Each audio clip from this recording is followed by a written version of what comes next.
तो हेलो दोस्तों, नमस्कार। कैसे हैं आप सभी? मैं उम्मीद करता हूँ आप सभी ठीक होंगे और अच्छे से अपनी तैयारी कर रहे होंगे। दोस्तों, पिछली वीडियो में हमने क्वेश्चन नंबर 3 तक कवर कर लिया है। अब है हमारे पास क्वेश्चन नंबर 4। क्वेश्चन नंबर 4 है दोस्तों, एक कलमदान घनाभ के आकार की एक लकड़ी से बना है जिसमें कलम रखने के लिए 4 शंक्वाकार गड्ढे बने हुए हैं। घनाभ की विमाएं 15 semi into 10 semi into 3.5 semi है। प्रत्येक गड्ढे की त्रिज्या 0.5 सेमी है और गहराई 1.4 सेमी है। पूरे कलमदान में लकड़ी का आयतन ज्ञात कीजिए। तो देखिए दोस्तों, किस प्रकार से है। सबसे पहले जो चीज हमको दे रखी है उसको लिख लेते हैं दोस्तों। तो क्वेश्चन नंबर है 4 और सबसे पहले लिखते हैं हल। तो सबसे पहले हमको दे रखी है घनाभ की विमाएं। घनाभ की विमाएं, तो घनाभ की विमाएं लिख लो सर। 15 सेमी इंटू 10 सेमी और गुणा 3.5 सेमी। ये हमारे घनाभ की विमाएं हैं। जो हमारा कलमदान जो है उसकी क्या है, ये विमाएं हैं। अब देखो दोस्तों, अब जो गड्ढा है उस गड्ढे की लिख लेते हैं।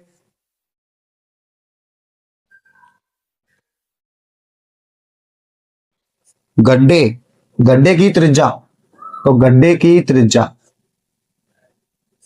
बराबर, गड्ढे की त्रिज्या है 0.5 सेमी। 0.5 सेमी। अच्छा, गहराई कितनी है? गहराई है साहब, गहराई इक्वल टू 1.4 सेमी।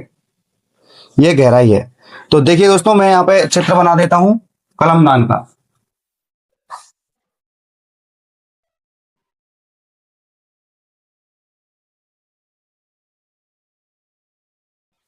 ठीक है दोस्तों, अब इसका गहराई है यानी कि यहां से लेके यहां तक की जो इसकी लंबाई है वो है 1.4 सेमी। इसको आप h मान सकते हैं, h इक्वल टू, और उसको मान लेना r। अब देखो, और इसकी त्रिज्या भी लिख लो कितनी है, 0.5 सेमी। 0.5 सेमी। ये दोस्तों वो कलमदान में जो होल है, नीचे गड्ढा जो हो रहा है उसकी त्रिज्या और गहराई है। अब देखो, अब हमको ज्ञात करना है, ज्ञात क्या करना है, लकड़ी का आयतन। जो वो लकड़ी है, अब ये पूरी जो लकड़ी है, ये हमारा घनाभाकार है। ये इसमें इस तरीके से दोस्तों 4 गड्ढे हो रहे हैं।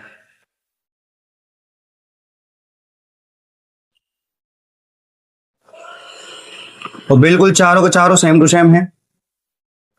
ये कलमदान है। अब ये 4 गड्ढे जो हो रहे हैं दोस्तों, इस लकड़ी का आयतन निकालना है कि इसमें कितनी लकड़ी लगी हुई है। तो सबसे पहले ये जो घनाभाकार है मेरा ये वाला, तो घनाभ का आयतन लिख लेंगे और घनाभ के आयतन में से इन 4 शंक्वाकार जो गड्ढे हैं इनके आयतन को घटा देंगे तो हमारा क्या है, इसमें लकड़ी का आयतन निकल के आ जाएगा। तो देखना कैसे करेंगे। लकड़ी का आयतन, लकड़ी का आयतन बराबर, तो सबसे पहले लिखेंगे घनाभ का आयतन। घनाभ का आयतन, क्योंकि गड्ढा किसमें है, घनाभ में। घनाभ का आयतन माइनस कितने हैं शंक्वाकार आकृति, 4। 4 गुणा शंक्वाकार, शंक्वाकार भाग का आयतन, इसका आयतन लिख लेंगे साहब। ठीक है दोस्तों। अच्छा, घनाभ का आयतन किस किस को पता है, जल्दी से बताओ कमेंट में लिख के। L गुणा V गुणा H माइनस 4 गुणा, अच्छा शंकु का आयतन क्या होगा, 1/3 पाई r स्क्वायर h। ये होगा हमारे शंकु का आयतन। दोस्तों जो मान है वो लिख लेते हैं। देखो, ऊपर से मान कॉपी करके लिख देंगे, 15 गुणा 10 गुणा 3.5 माइनस, इसको थोड़ा सॉल्व करेंगे। देखो, 4/3, पाई की वैल्यू लिखो 22/7, आर कितना है हमारा 0.5, तो 0.5 इंटू 0.5 स्क्वायर हो रहा है, 2 बार लिख देंगे। इंटू गहराई कितनी है, ऊंचाई 1.5। थोड़ा सा सॉल्व कर लो इसको। देखो यहां पे दोस्तों 3.5 है, गुणा 10 होगा तो पॉइंट हट जाएगा, तो सीधा 35 का गुणा हम 15 से कर देते हैं। तो देखो 15 गुणा 5 करेंगे तो 75, और 15 या 45 और 7 हो गए 52, यानी 575 हो गए। माइनस, इसको थोड़ा सॉल्व करते हैं। देखो 7 से तो ये कट जाएगा 0.2 बार, ठीक है। और कुछ कट रहा है क्या? और कुछ भी नहीं कट रहा है, तो क्या है, हम कर लेते हैं गुणा। तो देखो 22 का गुणा मैंने 4 से किया तो हो गया 22 चौका हो गया 88, ये लो 88 बटे में 3 चल रहा है। इन दोनों को गुणा करो। देखो इसका मैं गुणा करता हूं, 5 25, यानी ये हो गया मेरे पास 0.25, और इसमें गुणा करना है 0.2 का, तो 25 दूनी हो गए 50, ठीक है। 25 दूनी 50। अब पॉइंट कहाँ लगेगा? पॉइंट लगेगा 3 अंक पहले, यानी कि यहां आ गया ये 0.50। अब देखो 88/3 इंटू, हाँ इसको लिख देते हैं, गुणा कर लिया तो 0.050। तो इसके बाद इसका जीरो का कोई महत्व नहीं है तो इसको हटा देते हैं। अब देखिए दोस्तों, इसको थोड़ा सॉल्व कर लेते हैं। गुणा करो, बराबर 525 माइनस 5 को गुणा करता हूं, देखो 8 पंजे 40, 0 हासिल लगी 4, और 8 पंजे 40 और 4 44। पॉइंट कहां लगेगा? 2 अंक पहले, यानी कि लगेगा यहां पे, बटे में अभी 3 मेरा है, ये बराबर 525 माइनस, अब इसमें भाग दे लेते हैं, पॉइंट के बाद 0 का कोई महत्व नहीं है, तो 4.4 का भाग दे दो, इसमें कितना आ जाएगा? चलो इसको थोड़ा सॉल्व कर लेते हैं। देखो कैसे सॉल्व करेंगे, पॉइंट हटाएंगे, बटे में 0 लगाएंगे, ऐसे सॉल्व कर लो। 2 से कट गया ये 22/15, अब 15 का भाग दे दो इसमें। 15 का भाग जब आप 22 में देंगे तो एक बार गया, तो 15 कम 15 7, पॉइंट लगाओ 0 बढ़ाओ, तो 15 5 75, तो 15 चौकी 60 बटे में 10, 0 बढ़ाओ, 15 5 75 और 15 6 की 90 और 15 7 105, लगभग 1.47 लिख देते हैं, 1.47। इसमें से इसको घटा लो दोस्तों, 525 में से घटाओ इसको, कितना बच जाएगा बोलो? 0 0, तो 0.471 घटा लो। देखो ये बच जाएगा यहाँ पे 3 और 5.325, 523, तो 523.53 यहाँ पे आपका क्या हो जाएगा दोस्तों? आंसर हो जाएगा। आयतन है तो सेमी, क्या क्या लगाएंगे? सेमी क्यूब, या आप हिंदी में भी लिख सकते हैं घन सेमी। तो दोस्तों इस प्रकार से हमने यहाँ पे क्वेश्चन नंबर 4 को हल कर लिया है। तो थोड़ा कैलकुलेशन है आपको सामने, मैंने कैलकुलेशन करके बताइए, ऐसा नहीं है कि सीधा ही लिख दिया है। तो अब क्वेश्चन नंबर 5 को हल करेंगे साथियों। अब है हमारे पास क्वेश्चन नंबर 5। तो एक बर्तन एक उल्टे शंकु के आकार का है, यानी कोई बर्तन है जो उल्टे शंकु के आकार का है, इसकी ऊंचाई 8 सेमी और इसके ऊपरी सिरे जो कि खुला हुआ है की त्रिज्या 5 सेमी है। तो देखो मैं इसका थोड़ा चित्र बना देता हूं दोस्तों। चित्र कैसे बनेगा? ये कोई शंकु है और इसका मुंह ऊपर से क्या है? खुला हुआ है। इस प्रकार से कोई शंकु है उल्टा, और इसकी त्रिज्या जो है वो है 5 सेमी, यानी कि यहां से लेके यहां तक की जो इसकी दूरी है वो है 5 सेमी। आगे बढ़ो। यह ऊपर तक पानी से भरा हुआ है, ठीक है। जब इस बर्तन में शीशे की कुछ गोलियां जिनमें प्रत्येक की त्रिज्या कितनी है? 0.5 सेमी। यानी कि दोस्तों ध्यान दीजिएगा, इसमें कुछ छोटी छोटी क्या है? कुछ गोलियां पड़ी हुई हैं, कुछ गोलियां कांच की, इस तरीके से इसमें कुछ गोलियां पड़ी हुई हैं और हमको ये पता नहीं है कितनी गोलियां हैं, ठीक है। इसमें जो गोली की जो त्रिज्या है दोस्तों वो है 0.5 सेमी, ये इसकी क्या है? त्रिज्या है। अब देखो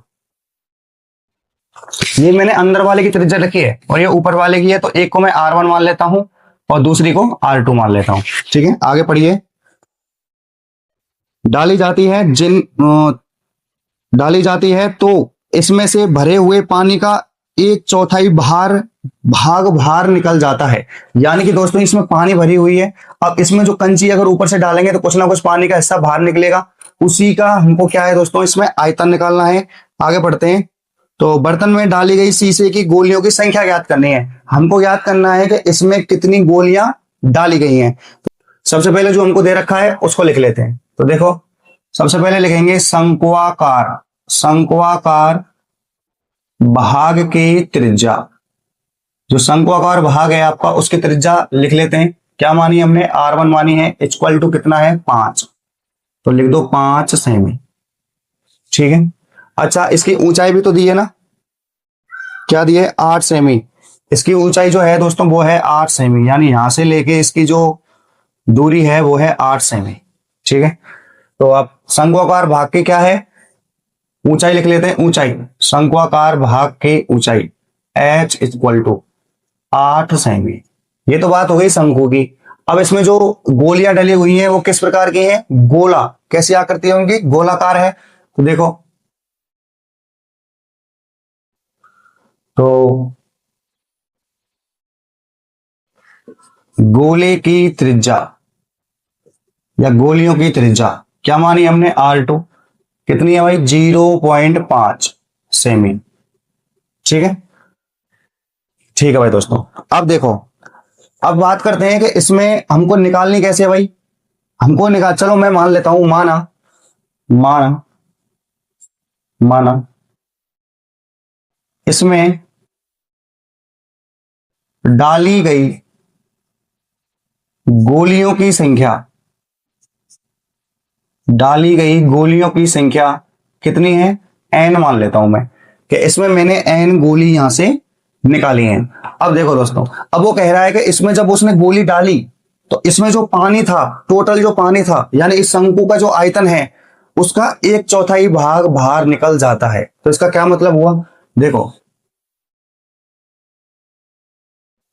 शंक्वाकार भाग का आयतन, आयतन बराबर, अब जो हमारी ये गोलियां हैं, कितनी गोली है, n गोली है, n गुणा गोले का आयतन या गोलियों का आयतन, गोले का आयतन। जब इसमें n गोली इसमें डाल रहे हैं, कितनी n गोली जब हमने इसमें डाल दी तो कितना बार पानी निकल रहा है, इस शंक्वाकार भाग का जो आयतन है उसका 1/4 बाहर भाग निकल जाता है दोस्तों।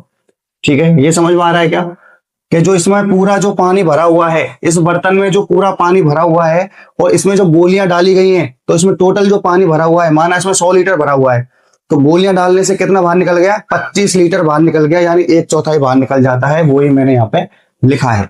अब देखो, अब इसका जो फॉर्मूला है दोस्तों उनको लिख लेते हैं। किस प्रकार से लिखेंगे, शंक्वाकार भाग का आयतन कितना होता है, बोलो जल्दी जल्दी से कमेंट में लिख दो। तो 1/4 इंटू शंक्वाकार भाग का आयतन रहेगा 1/3 पाई r स्क्वायर h। अब इसमें शंक्वाकार भाग का जो आयतन है हमें क्या लिया है भाई, R1 लिया है, त्रिज्या R1 ली है, बराबर n गुणा गोले का आयतन क्या होता है, 4/3 पाई r क्यूब, और r कैसी है 2 है, यानी r का मान 0.5 है।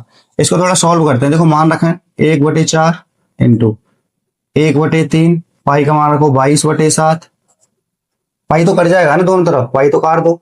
ठीक है, चलो पाई से पाई काट दिया।